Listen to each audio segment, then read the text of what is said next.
It all began on a mild Tuesday morning when I dared to do the unthinkable, repaint my mailbox.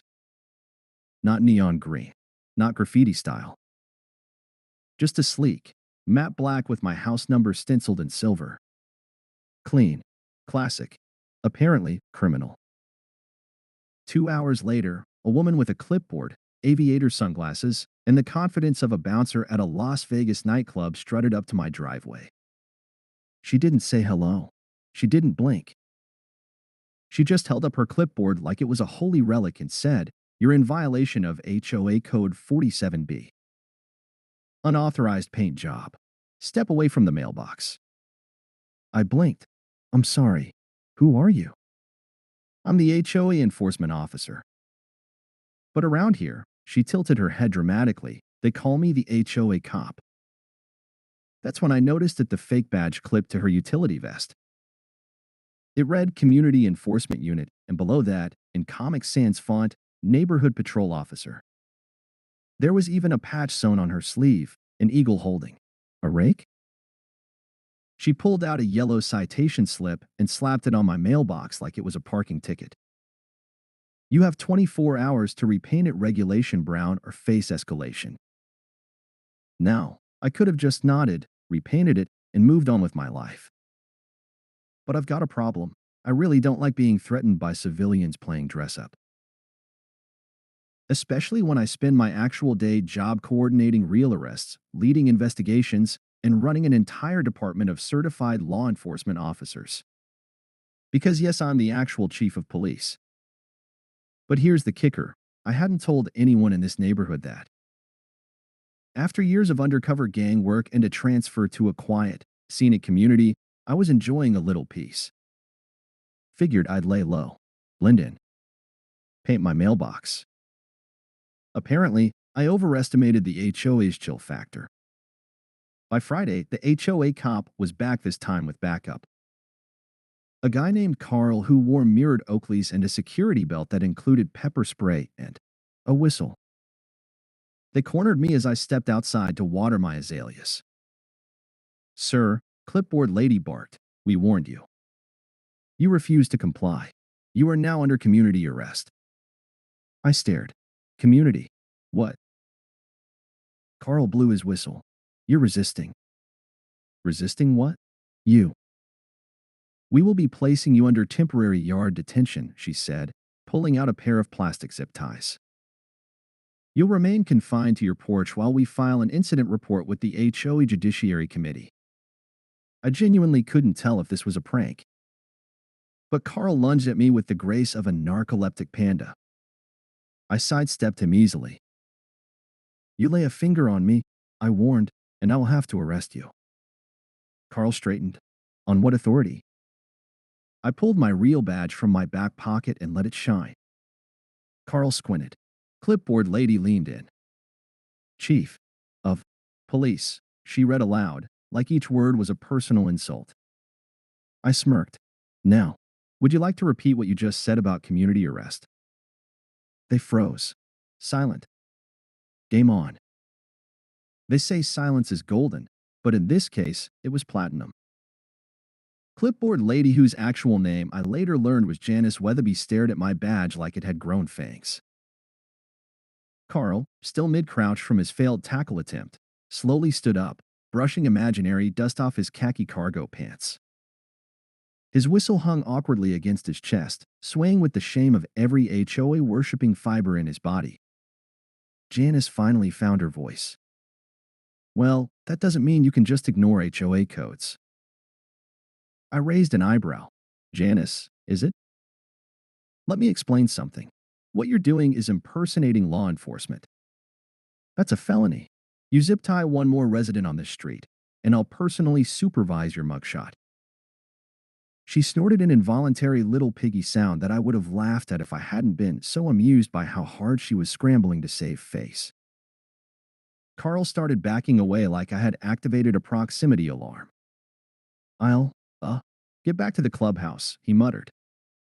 "Carl," Janice barked, but Carl was already gone, speed walking like a soccer mom late for yoga. Janice whipped back to me. "This isn't over." I nodded, suppressing a grin. I'm counting on that. Less than an hour later, flyers began appearing on doorsteps, slipped under doormats, taped to mailboxes, regulation brown ones, of course. It was a HOA emergency assembly, scheduled for 6 p.m. at the community center. Attendance strongly encouraged. The flyer said in bold red letters, Code Red, Resident Confrontation with Authority Figure. By evening, the room was packed. Everyone was buzzing, clutching cups of lemonade and nervously nibbling on store-brand cookies. The HOA board sat on a raised platform like royalty, with Janice at the center, clearly having appointed herself queen of neighborhood discipline. I'd like to begin this meeting, she started, adjusting the mic, by addressing the serious breach of community decorum that occurred earlier this week. A certain individual decided to defy regulations, threaten an enforcement officer. I stood up from the second row. Objection. Janice paused. This isn't a courtroom. Actually, I brought a recording, I said, holding up my phone. Just so no one misses how your enforcement officer Carl tried to zip tie me to a porch chair. Gasps rippled through the room. A man in the back whispered, zip ties. I pressed play. Carl's voice crackled out. Sir, you're under community arrest. You're resisting. Janice, get the ties. A few neighbors chuckled. A woman whispered, oh my God, that sounds like Carl. Another added, did she say community arrest? Is that even real? Janice lunged forward. This is irrelevant. Actually, I said, stepping forward, it's very relevant.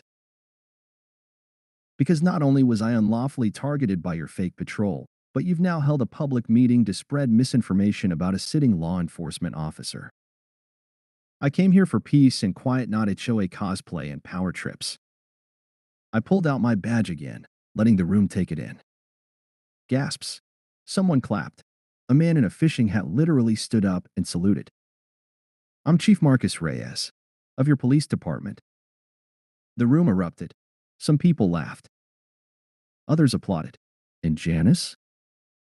She sank back in her chair like a popped balloon. Then the HOA president, a meek guy named Bob, who always wore sweater vests and mostly nodded at Janice during meetings, cleared his throat. Chief Reyes, would you like to join the HOA board? Janice's jaw dropped so hard, I swear I heard it hit the table. I smiled. Nah, but I will be monitoring any further community arrests, just in case someone decides to get creative again. Janice stood up and stormed out of the room, heels clacking in furious Morse code. But this wasn't over. Because what I didn't know yet, what no one did, was that Janice wasn't just power tripping. She had plans, and she was about to go full nuclear. Janice didn't speak to anyone for 3 days. Not even Carl, who nervously tried to call her 8 times. But by the 4th day, Janice emerged from whatever HOA bunker she had crawled into, and this time, she was on a mission. I spotted her pacing around the clubhouse parking lot in full gear, clipboard, faux badge, walkie-talkie clipped to her belt, and wait for it, a body cam. Yep, a tiny little GoPro strapped to her vest like she was training for an episode of Neighborhood Watch, SWAT edition. And she wasn't alone. She had recruited new enforcers, 3 of them. All older retirees with too much free time and a collective obsession with bylaws. They called themselves the Community Tactical Compliance Team. I kid you not. They even had laminated patches. It was ridiculous and dangerous. Because Janice was now escalating her tactics. By Thursday, she had filed 9 separate citations against my property. 9, including one for unapproved garden gnome with aggressive posture. Apparently, my ceramic gnome looked confrontational. Then came the noise complaint. I was sipping coffee in my living room when 2 HOA officers marched up to my door with a decibel meter and said they received a report of unauthorized patriotic music being played at disruptive volumes. I blinked. That was the national anthem. I played it at 8 a.m. Yes, said one of the tactical compliance guys, and it disrupted Janice's meditation session. Was she meditating to the sounds of a communist manifesto? I asked. He didn't laugh. HOA folk don't do sarcasm well. I decided enough was enough. The next day, I put up a camera system. Not hidden, not subtle, a full-blown, police-grade surveillance rig that covered every inch of my front yard. I even mounted a live audio recording in progress, signed legal, visible, and completely HOA compliant. Within hours, the fake patrols scattered like raccoons caught in the spotlight. But Janice didn't back down. She just evolved. On Saturday morning, I stepped outside and found an official-looking notice duct taped to my garage. Community eviction notice. Due to chronic noncompliance, the HOA has voted to revoke your residential privileges. You are hereby requested to vacate your property within 72 hours to maintain neighborhood harmony. Failure to comply will result in legal escalation. I read it twice, then a third time. Janice was literally trying to evict the chief of police. Now I was laughing. All right, I muttered, taking a photo of the letter. You want to play, Janice? Let's play. That afternoon, I contacted the city attorney, emailed a copy of the letter to the state housing board, and then, just for fun, texted my buddy over at the local news station.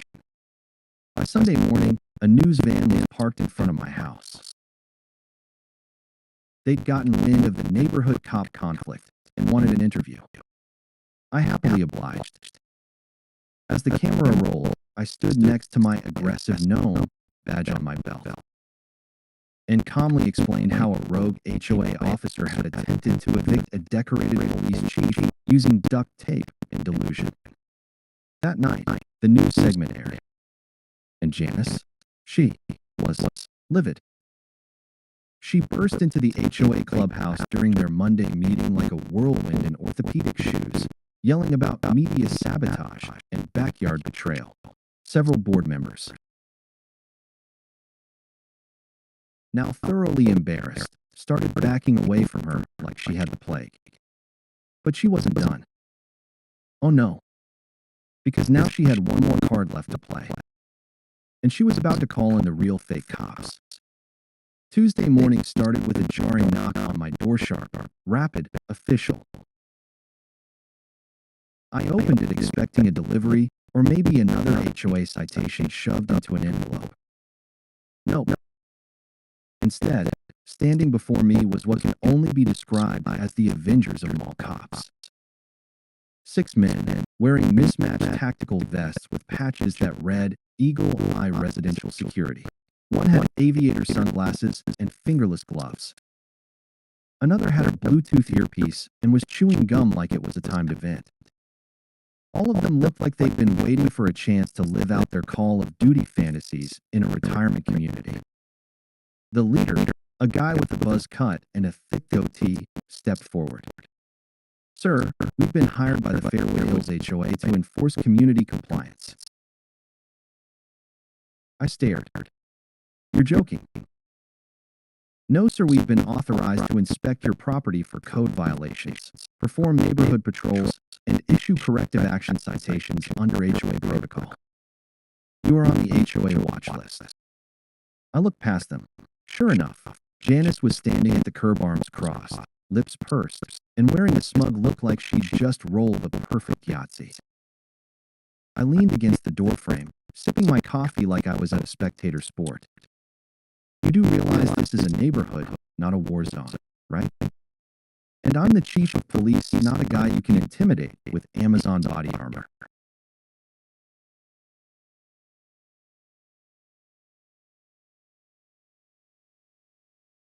Goatee didn't flinch. We're private contractors, not law enforcement, but we've been deputized by the HOA board under emergency community security protocols. I raised an eyebrow. Emergency protocols? Ma'am Weatherby reported a rogue resident with militant tendencies and a violent garden ornament. I burst out laughing. She told you my garden gnome was dangerous? She said the gnome had hostile energy. This couldn't be real. Behind them, neighbors were peeking through blinds and peering around bushes. Word had spread fast. One teenager live-streamed the scene from behind a parked SUV. You, he whispered through his phone.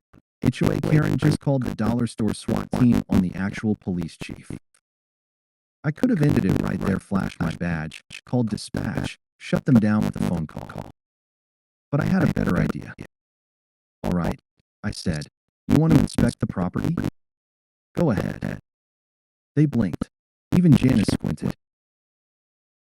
Why are you allowing it? Goatee asked, confused. Absolutely, I said. But per city ordinance, all security personnel entering a private residence perimeter must be properly licensed, background checked, and insured. I'll need to see your credentials first. They shuffled. Well, we're sort of pending certification, one guy mumbled. And your insurance policy? More shuffling. Janice started inching away. I stepped forward, voice calm but firm. Then we have a problem, because what you're doing. Trespassing, impersonating licensed security without a permit. That's a misdemeanor. I'll be happy to file the report. That's when Carl appeared. Yes, Carl. Jogging up with a clipboard, waving it like a white flag. Guys, stand down. Janice didn't file the paperwork for this. We're just gonna review our protocols. The tactical six backed off, mumbling, embarrassed, each one avoiding eye contact as they trudged back to their minivan. I turned to Janice. This was your grand move. Rent a troopers and a fake citation squad. This is your version of justice. She scowled. You're a troublemaker. I grinned. No, I just know the law.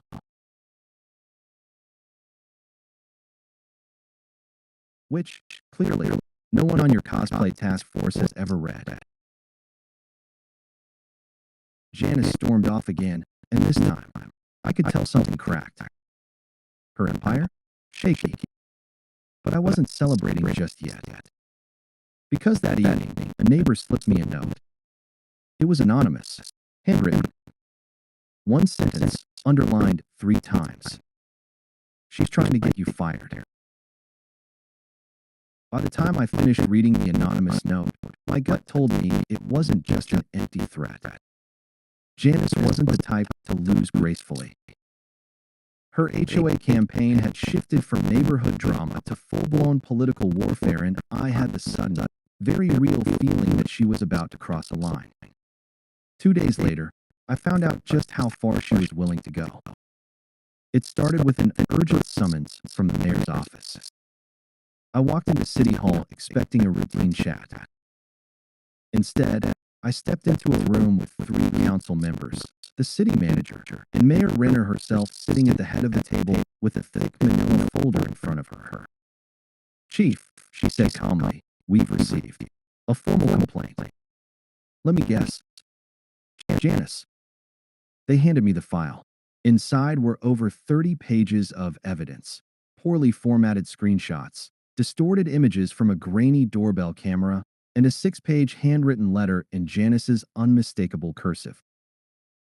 Accusing me of abuse of power, unlawful garden decor, refusal to comply with HOA demands, and hostile conduct unbecoming of a community member.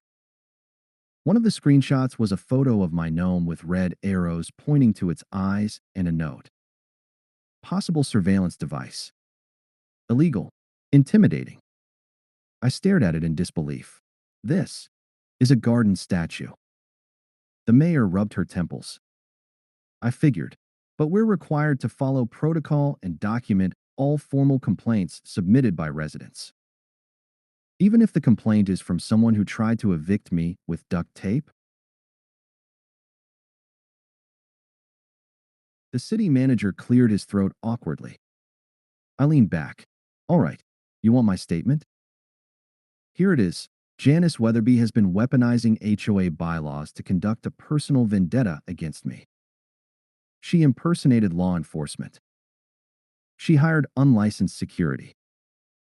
She filed false complaints, harassed multiple neighbors, and now she's attempting to undermine a sitting police chief with cartoon-level accusations. Mayor Renner gave me a long look. We've been hearing stories about her from other residents too. Quietly, off the record. She's abusing her position, plain and simple. And if this folder doesn't convince you, maybe this will. I pulled out my phone and played the footage from my driveway camera, specifically the moment Janice gave the order for her hired security team to engage with non-compliant residents. Her voice was clear, shrill, and wildly out of line. The mayor's eyebrows rose. Engage? With who? Like, tackle them. She thought she was leading a military operation. By the time I was done, the entire room was either laughing or shaking their heads. Councilwoman Pham actually snorted.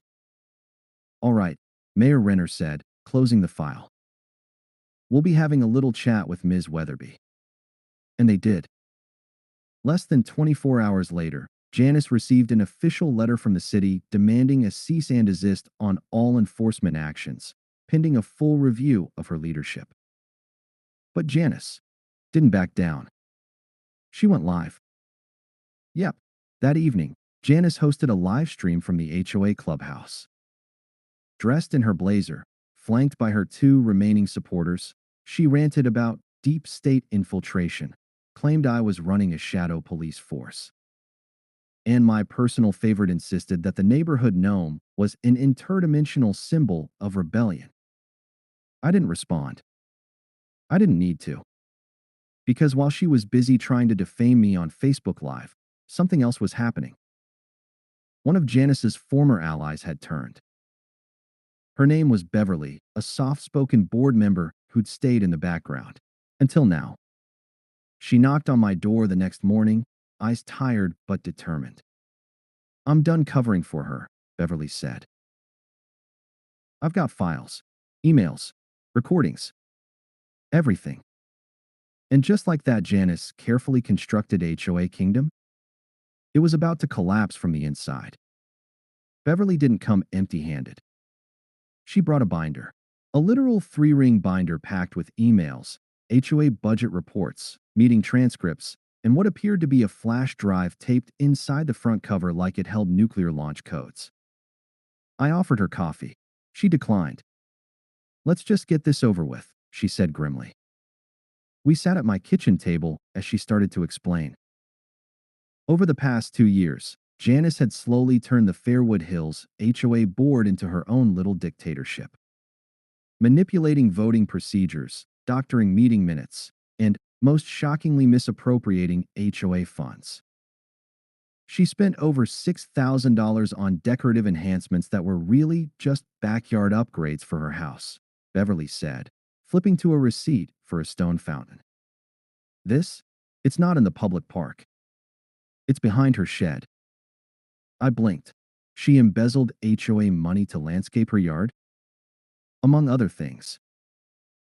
The flash drive contained audio recordings Beverly had started capturing Janice's rants during private board meetings. In one clip, Janice brags about manipulating the new residents.